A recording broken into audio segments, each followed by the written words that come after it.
ចាសួស្តីបងប្អូនអានេះប្រភេទ Fluoride Antenu បងប្អូនមកប្រទេសនេះស្អាតប៉ិនបាត់ដៃបងប្អូនប៉ិនបាត់ដៃស្អាតអានេះបងប្អូនជីវទៅមានថែមជើងត្រជូនបងប្អូនណាសម្រាប់ដាក់តាំង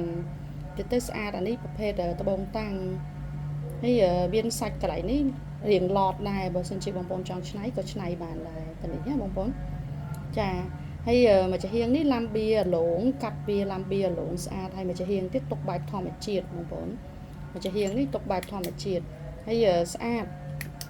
អានេះចាំងវាមកវាចេញឥនតនូស្អាតមែនតើបងប្អូនមានស្វាយមានខៀវមានបៃតងអញ្ចឹងណាបងប្អូនចាស្អាតខៀវស្វាយបៃតងស្អាតមែនតើចូលគ្នានៅក្នុងគ្រាប់មួយនេះ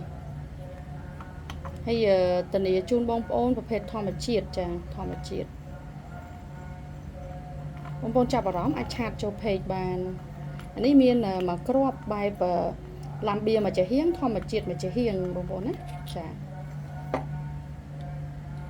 ស្អាតបែបធម្មជាតិនិងឡាំបៀឡងស្អាត